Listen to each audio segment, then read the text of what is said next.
ازاي ارجعه راكع ومذلول او ارجعها؟ انا اسراء عثمان، استشاريه علاقات زوجيه. اللي عايز يبعت استفسارات او يحجز جلسات يحجز على الانستجرام ويلا بينا.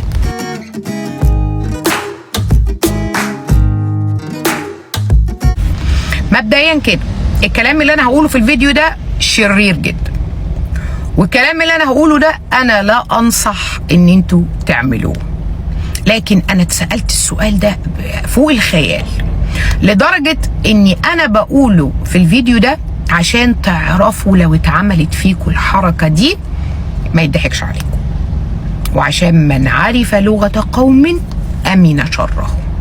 طيب لما تكون واحده سابت واحد، فخلينا نقول المثال على واحده، خليكي عارفه كويس قوي اني اكتر حاجه في الاول شدته انه يجي يكلمك هو شكلك، ولا يعرفك ولا اي حاجه، راح لك عشان شكلك، فهو عاجبه شكلك.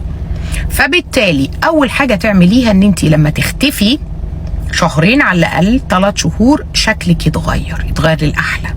اعملي بقى تشقلبي، شوفي دي مشكلتك انت. تاني حاجه تروحي المكان اللي هو بيتردد عليه وكأنك عبيطة.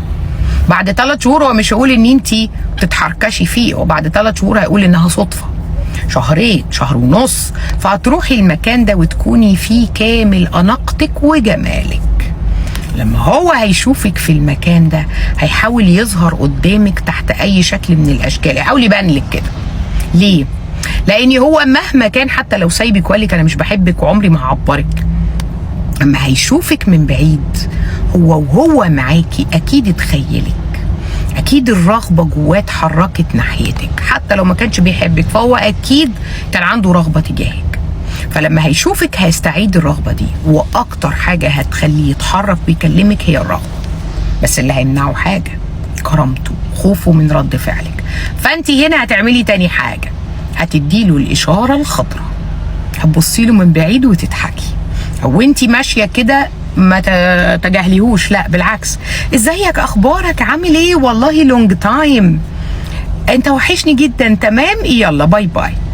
هنا في الحاله دي يا اما هيكلمك بعد ما هتمشي، يا اما لما هتيجي المره الجايه هيبقى مستعد ان هو يبقى موجود قدامك ويكلمك المره دي وياخد الشجاعه. تالت حاجه، هو دلوقتي الشيطان بقى ليه في دماغه وقعد يفكر ممكن تكون عايزاني، مش ممكن تكون عايزاني، تقوم انت واخده الخطوه الثالثه، تاخديلك بقى واحد كده جميل، اخوكي لو مش عارفه، ابن خالتك، واحد زميلك، يكون بقى مز حلو كده ويضربه في نص الجبهه، تقومي واخداه، هيبص لك لما يشوف